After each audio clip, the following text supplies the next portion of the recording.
Deep in the swamp, a boy named Wiley lived with his mama, who knew magic spells and secret charms.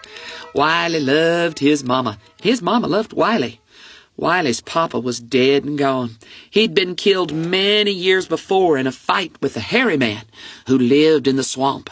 The hairy man knew magic too, but all his spells were bad spells.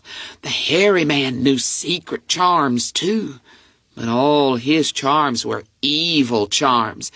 Everyone was afraid of the hairy man, but he never left the swamp. The hairy man himself wasn't afraid of anything except dogs. That old hairy man sure didn't like dogs. So whenever Wiley went into the swamp to gather wood or pick berries, he would take his dogs along. That old hairy man sure didn't like dogs. One day, Wiley's mama sent him into the swamp to gather wood, but she told him to tie up his dogs. He wasn't going very far from the shack, and if he took the dogs, he would just be gone longer. The dogs would chase rabbits, and Wiley and the dogs would just play, and the wood gathering wouldn't get done. So she told him to tie up the dogs. Before he left, his mama called Wiley into the kitchen. "See this here glass of milk," she said. "I put a spell on it. If that old hairy man starts to bother you, this milk will turn as red as blood, and I'll set your dogs loose. That way you'll be safe." Wiley set out to gather wood for the supper fire. He wandered further and further from the shack, looking for dry wood for the fire. He got so far into the swamp that the hairy man smelled him coming, and when Wiley looked up from picking up a piece of wood, there he stood, that old hairy man. "Hello, Wiley," said the hairy man. His voice sounded like Wiley's mama's meat grinder. "How are you?" "I'm fine, Mr. Hairy Man," Wiley said with a gulp. "How are you?" Wiley began to back away. "I'm hungry," said the hairy man, moving toward Wiley. "What do you got in mind to eat, Mr. Hairy Man?" asked Wiley, backing away further. "You," said the hairy man, moving closer.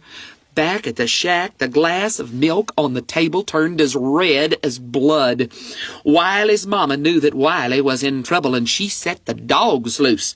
The dogs could smell that old hairy man, and they ran into the swamp, barking. "What's that noise?" asked the hairy man. "Them are my dogs, Mr. Hairy Man," said Wiley. "Wiley," said the hairy man. "Goodbye." The dogs came crashing through the underbrush and chased that old hairy man about 100 miles. Wiley went home with the firewood. On another day, Wiley's mama sent him out in the swamp to pick berries. He tied up his dogs so they wouldn't follow him, and his mama put another glass of milk out with a spell on it. Wiley went to pick berries, carrying a big bucket. Wiley wandered further and further from the shack, looking for berry canes with ripe berries on them. He got so far into the swamp that the hairy man smelled him coming. When Wiley looked up from a cane of ripe berries, there he stood, that old hairy man. "Hello, Wiley," said the hairy man, and his voice sounded like claws scratching on a screen door. "What's new?" "Not much," said Wiley, backing away. "What's new with you?"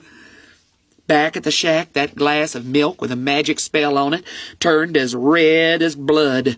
But Wiley's mama was outside beating the rugs. She didn't see it, so she didn't set the dogs loose. "I'm still hungry," said the hairy man, coming closer to Wiley. "Want some berries?" asked Wiley, throwing the bucket at the hairy man. "No thanks," said the hairy man. "I've got something bigger in mind." Wiley climbed a cypress tree, and the hairy man came slowly over to the knees at the bottom of the tree and looked up at him. "I'm going to eat you, Wiley," said the hairy man. Now, those dogs ought to have been there by then, but Wiley couldn't hear them barking. "Before you eat me, Mr. Hairy Man," "Yes, Wiley?" "before you eat me, would you show me how good you can do magic spells?" The hairy man puffed out his chest and acted real proud at that. Sure, Wiley, said that old hairy man. What shall I do? Well, sir, said Wiley, could you make a big bunch of rope just appear out of nowhere? Sure, said the hairy man, standing at the foot of the cypress tree. Rope, lots of rope, said the hairy man, and suddenly there were ropes hanging all over the place, off the trees, piled on the ground.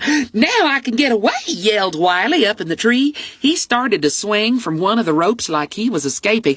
You'd have to make all the rope in the swamp vanish to catch me now. All the rope in the swamp? Growled the hairy man. Vanish! All the rope on the ground vanished. All the rope in the trees vanished. The rope holding up Wiley's pants vanished, and he nearly lost his pants. All the rope tying up his dogs vanished, and they came crashing through the underbrush, howling and barking. Wiley, said the hairy man. Goodbye. And those dogs chased that old hairy man about 200 miles through the swamp. Wiley held up his pants with one hand, picked up the bucket in the other, and walked home. After that, no matter how long it took to run his errands in the swamp, no matter how much those dogs played, and no matter how late he came in from his chores at night, Wiley's mama didn't ever make him tie up his dogs again.